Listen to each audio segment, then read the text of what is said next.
Yes, people, and welcome back to Punches and Pundits. Now, before we start, make sure to like, comment, and subscribe to this video. And if you're listening to any sort of audio platform, make sure to download the episode on Spotify and Apple Podcast. Now, if you're watching on YouTube, you may have noticed that unfortunately, Mo isn't here, so it's a solo episode. But we still got to put the content out there. So we're gonna review UFC 312 that happened a couple hours ago. And where do we start? Well, pretty much in the preview, me and Mo said that we had DDP winning. He had him finishing Strickland in the fourth round, and I said that he would win a decision pretty comfortably.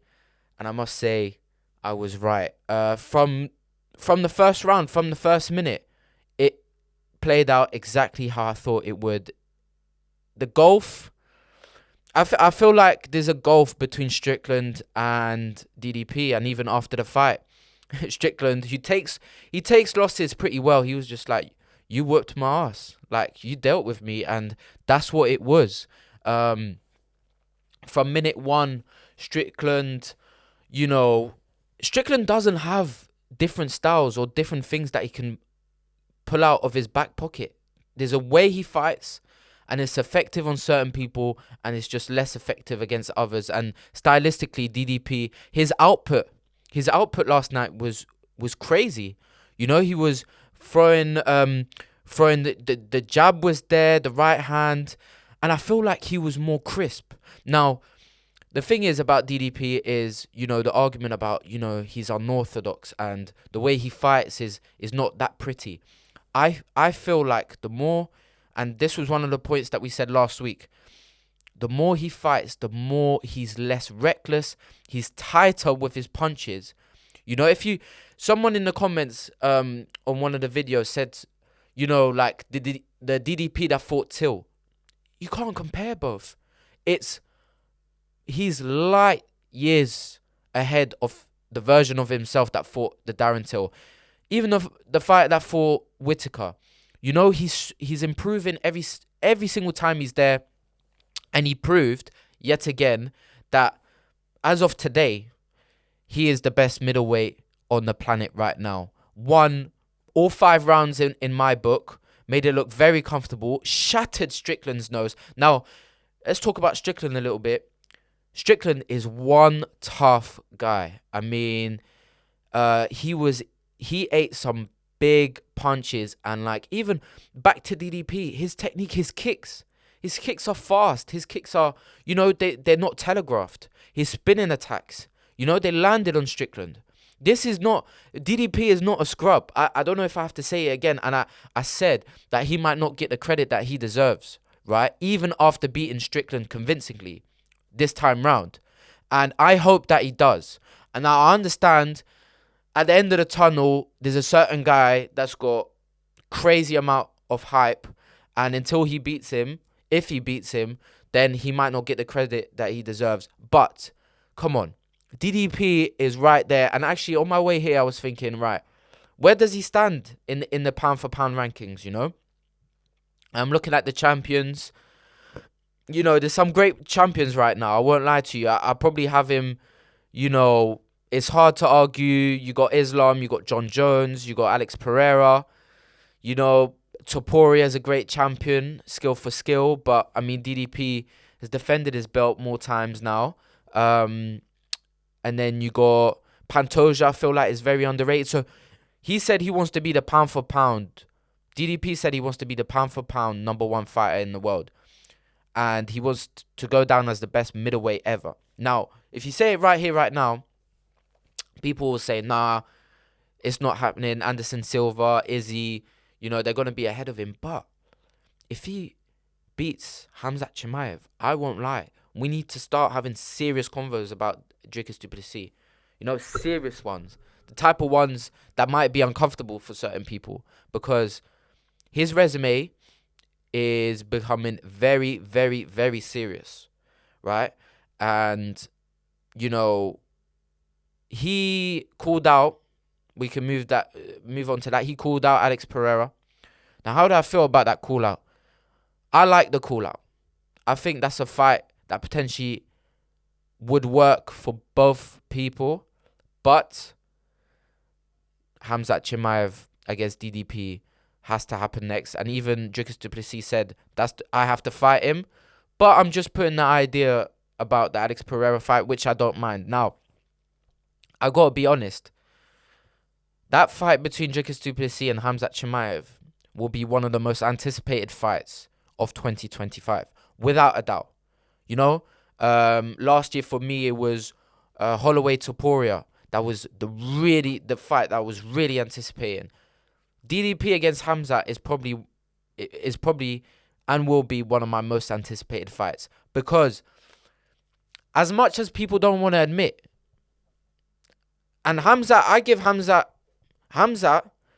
is the guy that could beat Dricus du Plessis right now. I know some people will argue Imavov and Baralho, and they're great fighters, and I'll talk a little bit about what they should do in the meantime. But Khamzat, of course, his wrestling, you know, it's amazing. You know, it's very hard to deal with, and he's put guys like Whitaker, you know, submitting him fairly quickly, and he's backpacked someone like Usman. Yes, he's a 170-pounder, but these sort of things. So we've seen how good Khamzat is, right? And it kind of seems as well that he's put his health issues on the back burner. But honestly, that is not... I can't... If I close my eyes, I can't picture how that is a walk in the park for Khamzat Chimaev. It's not, because Dricus would have improved by the time they fight as well. This guy takes his training so seriously. And when he says he wants to be one of the best fighters of all time, he's deadly serious. He's not joking. I'm sure in the gym, he is going absolutely crazy all the time. He's serious about his craft. And that's a dangerous guy, you know? Someone that's improving every single time. And of course, Khamzat, it's almost a guarantee that Khamzat will take Dricus down, right? He'll take him down. But what happens if he survives the first round? What happens if he survives the second round? You know? And to be fair, Dricus' output last night was strong from the get-go, because we say he grows, his output grows the longer the fight goes, right? But he was on it from minute one. So if he stuffs Khamzat's takedowns or immediately gets back up, right? Then what? What's going to happen? You know? Round 3, 4, 5. Can Khamzat wrestle the same way that he wrestles round 1 and round 2 in the 4th and 5th round? We haven't seen it.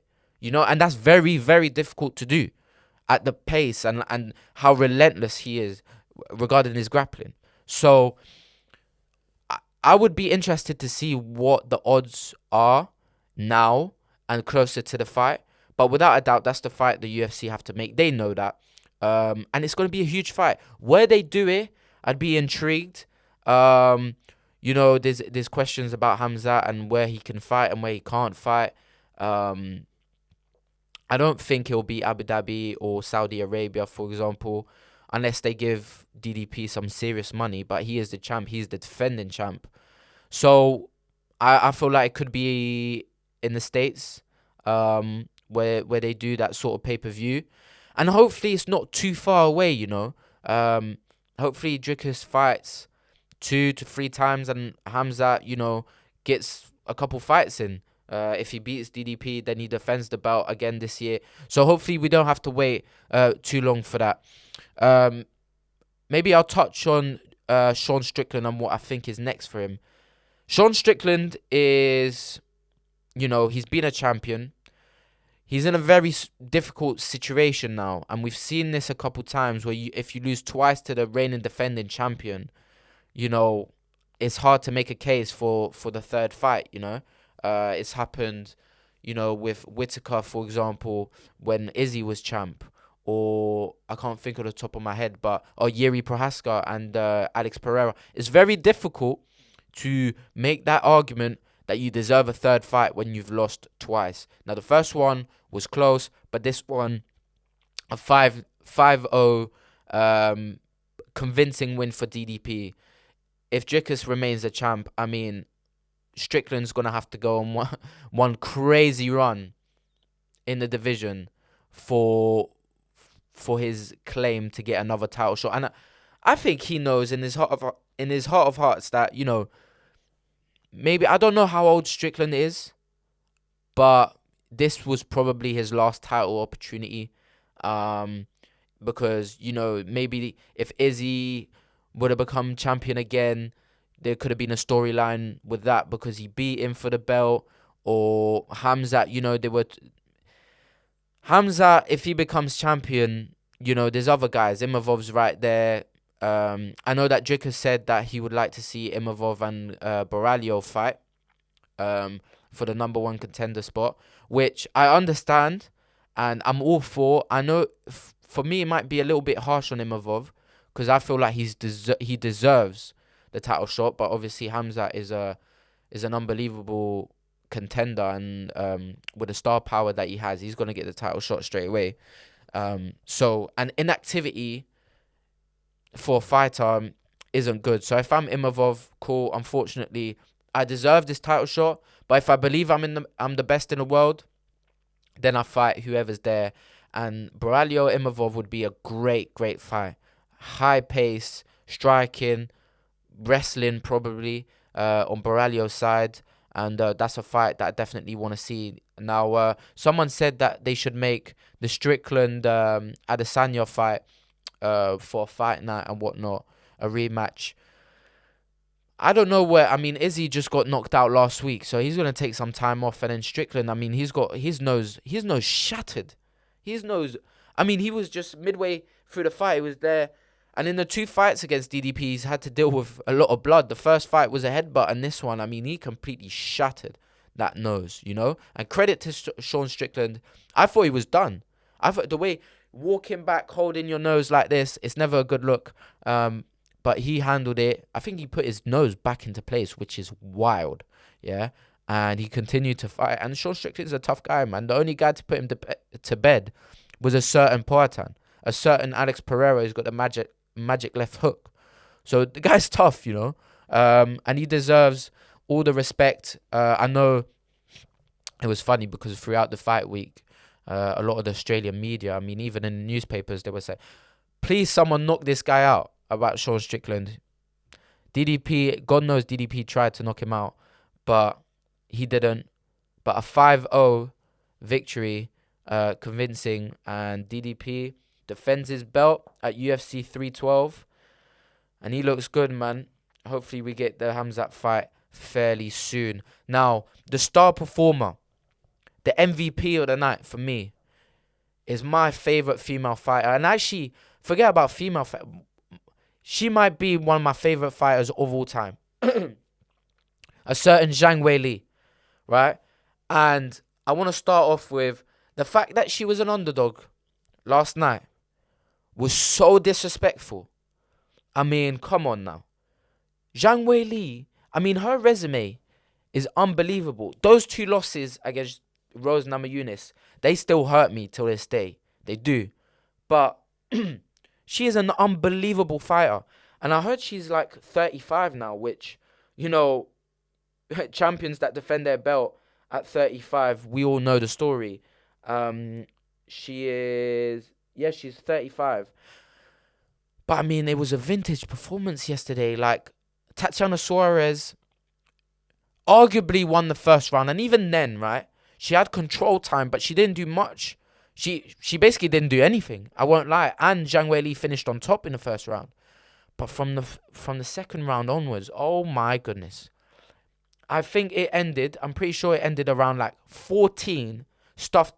She stuffed 14 out of the 15 takedowns. From Tatiana Suarez. 14 out of 15.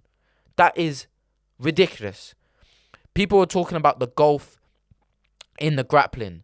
That as good as Zhang Weili, she's basically better in the striking. But there's such a big difference in the grappling that not only Tatiana Suarez would be able to hold her down, but she would be able to land ground and pound and possibly submit her. And it couldn't be further from the truth. Zhang Weili absolutely even beat her at her own game. She buzzed Tatiana Suarez on her feet a couple times. You know, she really landed some hefty punches. There was one moment, I can't remember what round, where Tatiana was basically doing a chicken dance. And in the grappling exchanges, I mean, she was stuffing the takedowns. Whenever Tatiana got a hold of her and you thought it's in, she's definitely getting taken down. She would end up in mount. Like these sort of crazy things. And I'm like, how on earth? You know, I predicted Zhang Weili to win pretty comfortably. I thought it was going to be a decision. It literally played out as I thought. But there's one thing thinking like that and then seeing it with your own eyes. And you're like, bro, she's really like, in those grappling exchanges, she ate Tatiana Suarez. She made Tatiana Suarez not look like she really wanted to be there. It was sloppy shot after sloppy shot after a while. And I don't know, like Zhang Weili, where does Zhang Weili stand in terms of best female fighters of all time? She's in that conversation. She has to be. She has to be in that conversation. You know, her resume is ridiculous. She's fought top competition. She's the 2-time champion. She's lost the belt and regained it. You know, she beat Joanna twice. She beat a lot of the contenders. And now it's the question on what she does next. Now, what she does next, for me, is pretty self-explanatory. And I feel like the UFC are going to grant it to her. She has to move up. There's nothing in her division for her. Absolutely nothing, in my opinion. Other than rematches. And no one wants to see that. But that fight with Valentina Shevchenko, that's something I need to see. Now, I know it's a bit harsh on Manon Fiorot. You know, she's the #1 contender in that division, and it seemed like it was pretty much, you know, going to be booked. But we know what the UFC is about. The UFC is about big fights, money fights. And the Zhang Weili Valentina Shevchenko fight is a big fight. Now, I have to be honest. Right here, right now, I give Zhang Weili a solid chance. I won't lie to you. At this stage of Valentina's career, I know she regained the belt against Grasso, but Grasso had an absolute stinker the last time they fought, you know. But we've seen that Shevchenko is human. She lost by submission to Grasso. She almost got beat by Santos. So she's human. And if there's one person you don't want to look human against, it's Zhang Weili. You know, the striking, the combination, how she mixes mixed martial arts is a joy to watch. She is, and just she's a joy just in general. You know, she's a nice vibe. She's learned English now. You know, she's such a big star in China. She's a big star in MMA in general. And it's just a little bit of a shame that she's 35. I would have hoped she was younger, you know. But she is definitely one of the best female fighters of all time. She's probably in that Mount Rushmore now. And, you know, you got names like Amanda Nunes, obviously, Ronda Rousey. You know, there's a few, Valentina Shevchenko. But she's right there. She has to be right there. And if she beats Valentina Shevchenko, which, you know, I wouldn't put it past her. You know. Then, you know, it'll be hard to dethrone Amanda Nunes as the GOAT female fighter of all time. That's for sure.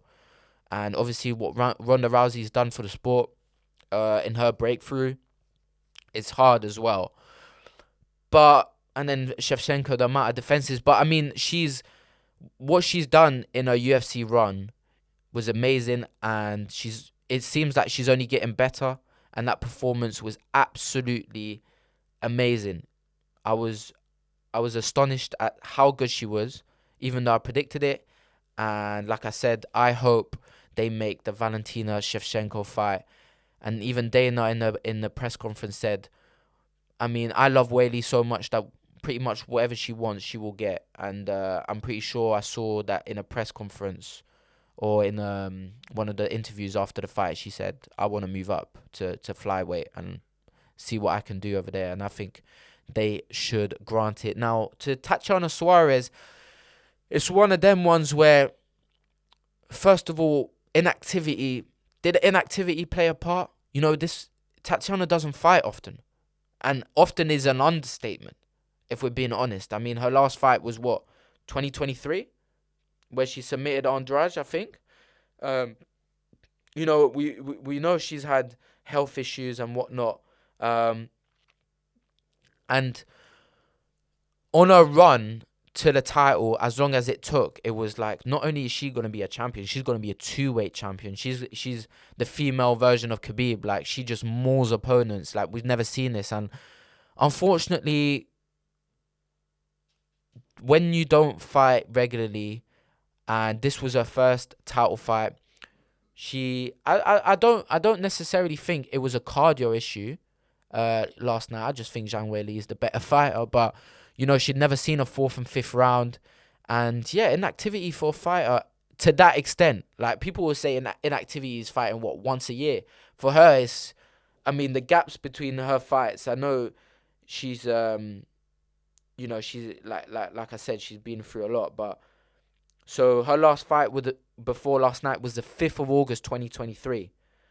And then she had another fight. She had 2 fights in 2023, and her last fight before that was 2019.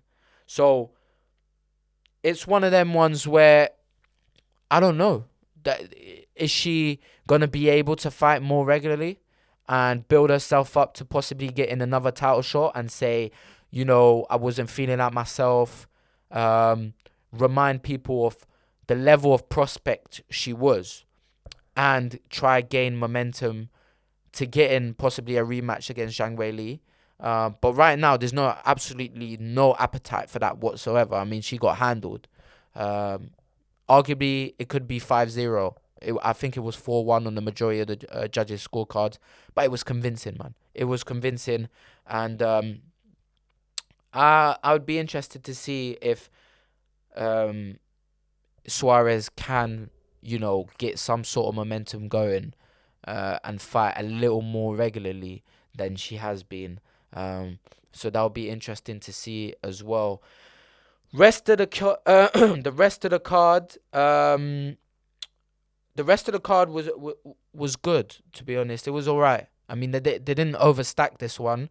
It was a couple banger fights. A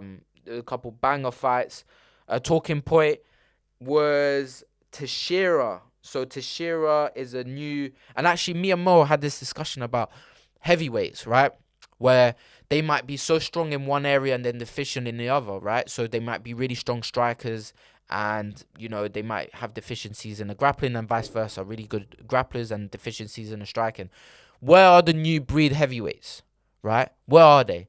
Now, Talison Teixeira, last night, boy, I won't lie to you. What I saw, now, I know Justin Tafa, I'm looking at his record, 7-5, right? Which is not great. Like, it's not great at all, like, in the UFC. And Teixeira is now 8-0 from the Contender Series. But his build, man, he's like 6'7". And he just, that elbow, nasty work. Nasty. And that's what I'm saying about the new breed heavyweights.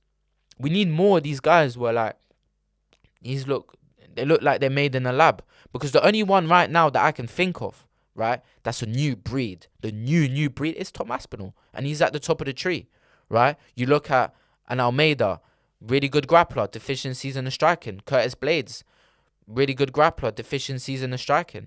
And there's quite a few of those. Pavlovich, Cyril Gahn, for example, deficiencies in his wrestling. So there's a lot of heavyweights that are really strong in one area and then less so in the other. It'll be interesting to see how Teixeira does. But being being on the main card, right, against a big banger like Justin Tafa, and to absolutely kill him inside less than a minute, people are going to start being intrigued about what's next for him, So let's see what happens next with that. Another great fight. Great fight on that main card was Jimmy Crute against Rodolfo Bellato, I believe. Now, Jimmy Crute in that first round, damn, he looked good. He looked better than good. Rodolfo looked like he was this close from being finished. But man, those leg kicks on Jimmy, and it's not the first time that we've seen Jimmy Crute be susceptible to leg kicks. I can't remember what fight it was. But Lionheart Smith, where his leg completely gave out on him. And yeah, he's susceptible to leg kicks. And Rodolfo, he got 10-8'd in the first round, but he won the last two in my book. And I actually thought the draw was a fair result, but that was a banger. Um, you know, that was some of the punches there. I mean, wow. Like, on both sides, the fact that they were able to withstand that sort of damage was unbelievably impressive. And it was a great fight. Jimmy Crute always fights hard.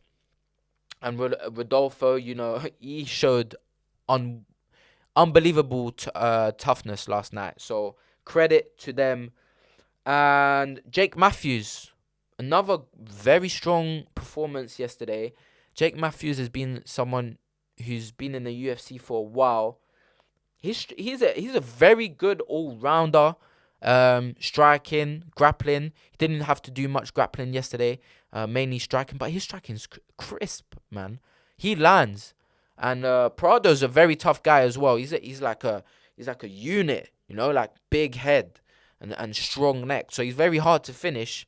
But that was a convincing win for Jake Matthews. I'm even thinking about some of the performance that he's had, like knocking out Andre Fialho, where I couldn't believe how crisp this guy was with his striking.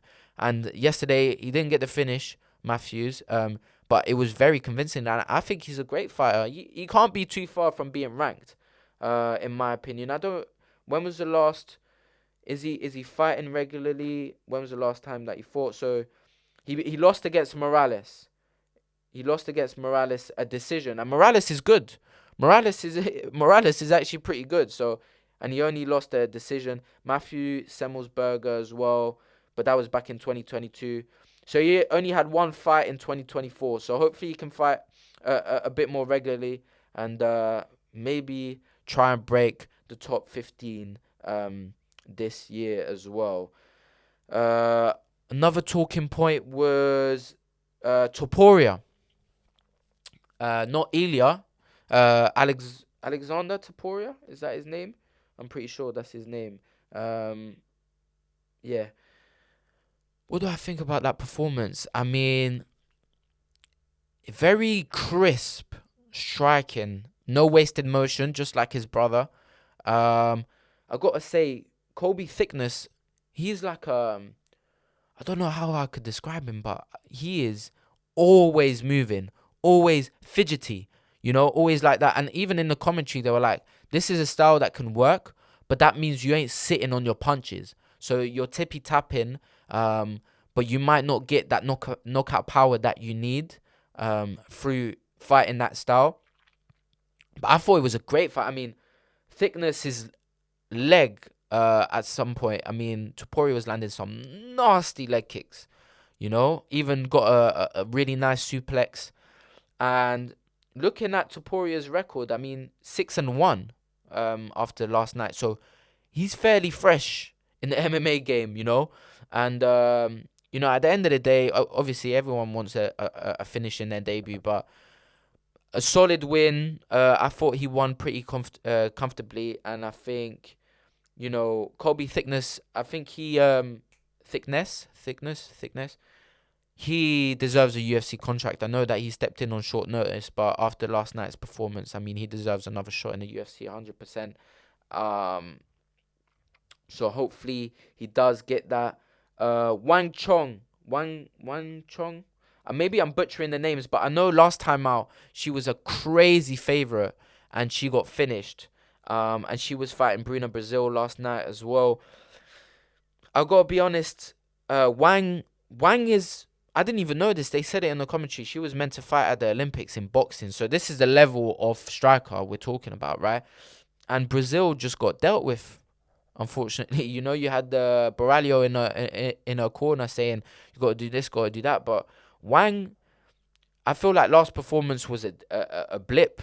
She got overconfident and she got clipped. But she is very, very, very good on the feet. And we'll see how she can do climbing up those rankings. But that was an impressive performance. Tom Nolan against, I'm butchering the names, I'm sorry, but Borshev. Tom Nolan, 24 years old. Oh my gosh. 24 years old. And that was a great performance. Borshev is one tough dude. And Nolan was slick. You know, his striking was crisp. He's got an interesting build for lightweight. He's pretty much, what, 6'2", 6'3", coming like one Jalen Turner, you know, like really tall lightweights. But yeah, no, he looks really good. And, you know, if he continues to develop, you know, what is he going to look like at 26, 27 years old, you know? And it just shows that MMA is slightly becoming like football, where there's younger and younger talent that are looking very, very... I mean, the prime is like Ilia Topuria. I mean, look at him. He's not even 30 yet. Well, he became champion at, what, 27 years old? Knocking out Volkanovski at 27. You know, normally we'd say in MMA you hit your prime. It's slightly different to football. You hit your prime at 32. What, in fighting? 32... Well, actually, 31... Yeah, 30, 31, 32, 33, depending on who you are. But yeah, if people are starting to hit their prime at 27, 28 and can keep their prime, then we're going to have long defending champions, you know? So that was a good performance. Oh, another brilliant fight. Gabriel Santos against Jenkins. Gabriel Santos, oh my gosh. Oh, nasty. He had Charles Oliveira in his corner, and I mean, he was cooking. You know, he's a scary fighter. You know, he's very, very good grappler, even in the striking. And Jenkins not a joke. I mean, he's TKO'd people. You know, his leg kicks were something to behold in his previous fights. But I mean, Santos 12-2 submission. He managed to get the finish. I'm very intrigued to see how. I mean, he was built. I mean, whoa, he was built like crazy. I mean, his physique, he looked in shape, you know. And I am intrigued to see what will be next for him. I'm tapped in. After a performance like that, I'm very, very, very much tapped in to that. How I would rate that card, probably a 7.5. You know, it was solid. Who won is who I expected to win. But yeah, it was a solid card. Another thing that happened last night was a certain fight was inducted to the Hall of Fame, and rightfully so. I mean, I remember watching this fight. Oh my goodness. Kelvin Gastelum against Izzy Adesanya for the interim belt was one of the best fights I've ever seen, hands down. And it could well be top 3. I mean, you know, that fight was crazy. This was Izzy Adesanya's first, you know, title opportunity. Yes, it was for the interim belt. Calvin Gastelum, I mean, he just knocked out Bisping at that point. He hard-headed guy, like, even though 5'9" at middleweight, it doesn't even make sense. But I mean, this guy's so tough. He's so tough, and he was the first one to hurt Izzy. But Izzy dug deep in that fight, and that was the first time that I was really like, damn, like Adesanya he's the truth. At that point, Adesanya was like, you know, there was doubts, and even though he got hurt in that fight and wasn't flawless, it was the intangibles that came out during that fight. And even that 5th round, I mean, he nearly killed Gastelum. You know, he dropped him like 4 or 5 times. He even said before the round, I'm ready to die. And you know, that's an amazing fight. That was an amazing fight, and rightfully in the Hall of Fame. Actually, someone asked Dana White, what out of these 3 fights, right? Zhang Weili, Joanna won, Izzy, Gastelum, and McDonald's and Lawler. How would you rank those fights? And that's a hard one to say. Me personally, I gotta be honest, that Zhang Weili Joanna fight was crazy. But at the same time, you could argue, I mean, even the Lawler McDonald, I mean, it was crazy. Like, it's hard. They're all deserving of being in the Hall of Fame. I don't know if the Joanna against Zhang Weili fight is in the Hall of Fame yet, but it definitely should be if it's not. And you know, it ties fighters. As much as a fighter might be a Hall of Famer, right? When they have a Hall of Fame fight and it ties 2 people like that, you know, it was really nice to see, you know, even Izzy FaceTiming Gastelum and be like, this is the both of us. This is a piece of history. This goes down in MMA, history. And that's always nice moments. And I feel like we've had a few of those. Like even Adesanya sitting next to Pereira, saying Sharma, Peter Yan doing a TV show with Aljamain Sterling. Topuria and Volkanovski coaching, one coaching his brother, one coaching a teammate. So there's a Duplessis and Strickland having a chat after the fight. So there's a lot. I like to see it. I like to see it. The bad blood thing is entertaining to an extent, but when the octagon should do the talking, and you gain respect. I mean, Strickland and Duplessis for 50 minutes together. Do you know how long 50 minutes is? It's so long. We've been recording for 35 minutes. They've had 50 minutes in the octagon. So, you gain that respect undoubtedly. And yeah, it's always nice to see. Now, the UFC have announced some of the next few cards that are going to come out. So we got UFC 314. That's been announced for Miami. I'm very interested to see who would headline that, who's going to be on the card. I'm pretty sure Paddy Pimblett said he's 10 weeks out. I feel like he'll be on the card. Who he would fight? Who does Paddy Pimblett fight? Michael Chandler? Moicano? Moicano didn't really get damage. Moicano, Paddy Pimblett at Miami, I'm all for it. Show me the money. So I'm there for that. I mean, the Michael Chandler, Paddy Pimblett fight would be absolutely nuts as well.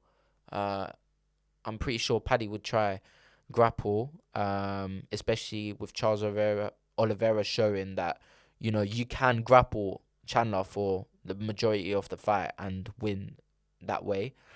So yeah, I'd be interested to see that as well. And what's happening with the featherweight division? Because we're all playing buddy and it's all good, but we're going to have to fight each other. Is Volk going to get that fight against Ilya? I feel like Volk is taking the respectful route and not to hype up the rematch. Which I understand, Volk's not the type of guy to do that anyways, but I don't know. Ilya's almost like, he's being cool with him because it's like, do you really want to get in the octagon with me again? Like, that's sort of the energy that he's giving off. He's giving the energy of like, do you really want to do this again? Like, even in the interview, he's like, do you know what? I might submit him this time for the highlight. Like, Ilya Topuria is sick in the head. Like, Topuria is sick in the head, but he can back it up. He can back it up. That's what's crazy. He can back it up. He was like, yeah, I might submit Volkanovski for the highlight reel. You know what I'm trying to say? Like, and I'll beat Islam, man. Until proven otherwise, I believe you, Ilya. I won't lie to you. Until proven otherwise, Topuria, listen, whatever you say, I believe you. And if they got in the octagon again, him and Volk, I won't lie to you. I don't know if Volkanovski, stands a chance. Yeah, he stands a chance, but I feel like it's the same outcome. If Topuria was to knock him out, he'll land that punch, because it'll be, well, that fight was a year on. That fight was a year ago. Yeah, it was February 2024, right? So Volkanovski's a year older, and it's hard to regain your belt once you're past a certain age, especially against someone as good as Topuria. So, and then you got Lopez. Where's my boy Lopez? Diego, I know you're going to Australia and all of that. Charles was there as well, and Pereira. Everyone was there, but give my boy Lopez a matchup. If you're going to do the Volkanovski one, there's not many people there for him to fight, man. But he's number 3 in the rankings, and he's been training wrestling at what is it, Oklahoma State, I think DC was mentioning, like with proper wrestling shoes. Like, this guy's not joking around. Do you know what I'm trying to say? And man, Lopez, it's kind of similar. Do you know what it is? The similarities between Lopez and Imavov right now, especially if they give the title fight to Volkanovski again. I think Lopez is deserving of a title shot. Actually, what am I saying? He's deserving of a title shot, but there's a fight right there for him. Evloev, UFC matchmaker. Listen to me. Evloev, Lopez again. Main event. Could be a fight night main event. Pay-per-view. 5 rounds though. Don't make it no 3-rounder. Evloev, Lopez, 5-rounder. You could do it at fight night, or you could put it on a pay-per-view for the number one contender spot if you give it to Volkanovski. And they announced the Montreal card as well, which I don't know where it is yet, but I feel like the Canadian cards they don't really do you lots too nice. I gotta be honest. So what am I expecting? Bilal Muhammad fight and Juliana Pena fight. Those will be the 2 title fights in my opinion. No, I'm joking, but I don't know. That it might be. I'm saying it out there, but it might be. You know, they don't really stack the cards too much. The last time they were there, what was it? It was Dricus and Strickland won. And then prior to that, I can't even remember. But yeah, they've announced the UFC cards. If we're gonna play, actually, quickly, I mean, Ankalaev, boy, in his tweets, do you lots think it's Ankalaev actually tweeting using Google Translate, or is it Ali Abdelaziz? Because every single time, you know, people are saying, yeah, Ali, get off Ankalaev's phone. But dude in his tweets, you know, he's saying he's about to smash Pereira. Pereira's traveling the world and that. Well, you're not training. I'm in the dungeons. He's probably got Pereira's head like stuck against the wall and he's just punching it. Cause you know Ankalaev's had a title opportunity before and he's had to wait a long time for another one. You know, he's had to beat up a couple guys. But yeah, he seems like he's hungry for Pereira. But then Pereira's Pereira, Poatan's Poatan, and I'm sure he's training in Australia. And I'm sure when he gets back in the lab, you know, serious training ahead. How far are we from? We're like little over a month, so his training is gonna start peaking. So I'm excited. I'm excited for that fight. Oh my gosh, we've spoken about Ankalaev possibly getting his title shot, and it's finally here. Do you know what? Let's review UFC Fight Night. No, not review. Let's preview UFC Fight Night, the one next week. Jared Cannonier against Rodriguez. Robocop getting a main event for the first time. Big up Robocop. I love Robocop. You know, he's a serious fighter. He's a serious guy. I've seen this guy. What was the fight? Marquez. I remember him fighting Marquez, and that was one of the craziest fights I've ever seen in my life. He just that was crazy. Big up Robocop. Against Jared Cannonier, though. That is a step up, even though Jared, you know, been in the UFC for a while. He was finished by Imavov last time round. And he's, how old is Jared's 40. This is the definition of a gatekeeper matchup right here. Actually, no, yeah, he got knocked out by Imavov and then he lost decision to Baralho. Oh, that was a great fight. Actually. The Baralho fight, yeah. So he's fought the best of the best. So, that's a hard one to judge, you know. Because I've seen Robocop get knocked out by, who was it? Ferreira. It was a nasty knockout, but he came out last time and he had a good performance. I can't remember against who. Rodriguez is 32. Okay, so he's much younger. Who did I go for that one, actually? Leroy Duncan and Brad Tavares, last 2 fights. Do you know what? I might give it to Robocop. Just edge it. Maybe I'm being a bit disrespectful to Jared Cannonier, but, you know, 40 years old is not easy to still be up there and doing a training camp and whatnot. But I might be wrong. I feel like that's fairly... Do you know what? That's a fairly even fight. And it's one I'll be tapped in. I'm definitely not missing that one. But Robocop, that's the biggest fight of his career. I don't know the actual rankings for the middleweight.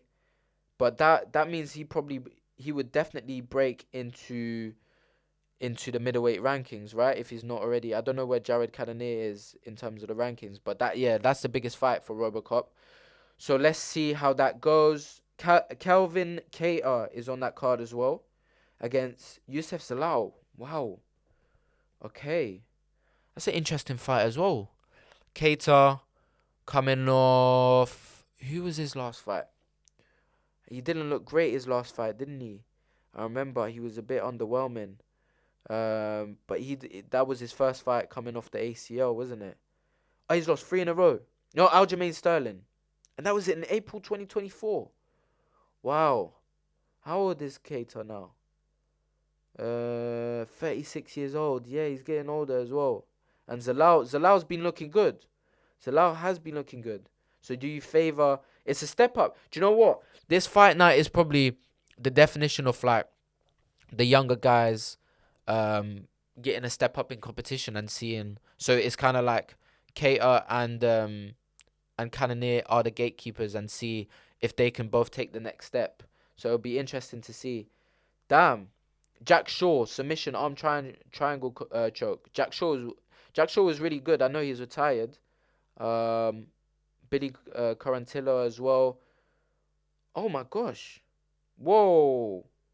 Zalal is on a streak. I didn't even know this. 1, 2, 3, 4, 5, 6. 6 finishes in a row. Wow. Okay. He's on a hot streak, but Calvin Keita is a hard man to finish. Ask Max Holloway, one of the craziest fights I'd ever seen then. So, I might edge it to the young guard. I feel like, and I don't usually do this, but sometimes, the younger guys, it's their time, and I feel like Zalal. How old is Zalal? I'm saying younger guys. He's 28. Yeah, it's definitely younger guys. 28 years old. Yeah. Okay. Cool. So he's 6 finishes in a row in the UFC at 28. Well, he's cooking.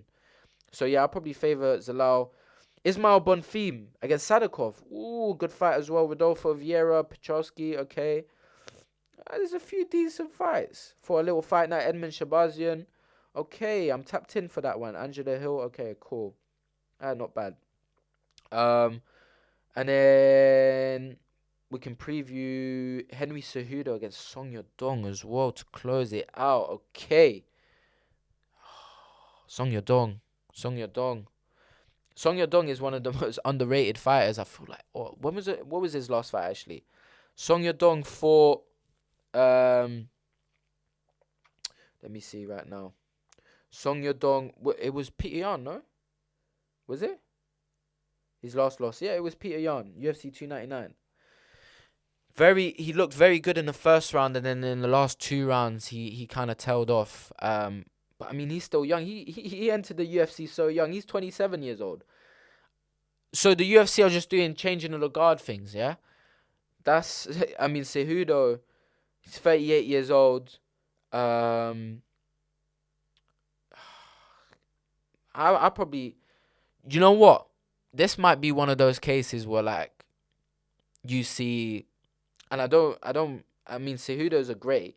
He's an all-timer, even if you don't like him. But this is one of those where it's like you might be at risk of getting knocked out. I won't lie to you. Because if there's one guy, Song Yadong throws bombs, nukes at your head at all times. And if you slow down a little bit, like Cejudo might have, it could be trouble. I won't lie to you. Brendan Allen against Anthony Hernandez. That's a great fight as well. Those grappling exchanges, those submission attempts, that's going to be juicy. I'm tapped in for that one. Who had favor? Brendan Allen had a big opportunity last time out, and he didn't fight great. Anthony Hernandez has been on a streak, though. That's a very hard one to call. Imavov. He lost against Imavov in Paris, yeah. And he had a split against Chris Curtis. That's a hard one to call, They're both similar. Brendan Allen ain't even 30 yet. Wow. He's still young. Okay. That's a hard one to call. I couldn't even say who I think is going to win. Maybe Allen. Maybe Allen. I favor Allen, but I wouldn't be surprised if Hernandez wins that fight either. And you know what? I was just thinking about this now because I'm pretty sure he was supposed to be on the card. Shout out to Dominic Cruz, one of the best bantamweights of all time. He was supposed to fight against Rob Font. And he's dislocated his shoulder again. And he's decided to call it a day. How he's lasted this long with the injuries that he's had during his career is unbelievable. But yeah, he was supposed to have... I'm pretty sure he said this was his retirement fight. But he got injured again. and one of the best bantamweights of all time. Slick, I mean, crisp, you know, unbelievable fighter. Champion, defended his belt. So yeah, one of the greats in the bantamweight division. I know a lot of people look at the Garbrandt performance where Cody was just in the flow state, and they tried discredit Cruz a little bit. But if you actually look at his career and the people that he's beat, the rivalry that he had with Uriah Faber, like, this guy, top. And even on the desk, I love him being on the desk. I won't lie to you. I think he's great. I think he's great on the desk.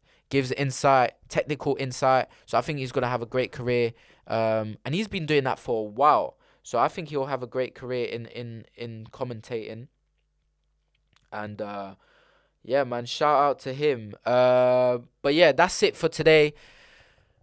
Before I end the video, make sure to like, comment, and subscribe to the YouTube video, and make sure to watch out for the clips on TikTok and Instagram. I know that this episode was solo. I rambled on. I did my best. But yeah, let me know what you guys thought of UFC 312. Who do you think is going to headline UFC 314? Let me know in the comments. Who do you think is going to be the headliner? If I had to guess, probably Topuria Volk, possibly. But I might be wrong. And who's going to headline UFC 315 in Montreal as well? Who do you think is going to headline that, and who will get on that card? But that's it for today. Thank you for tuning in. Peace.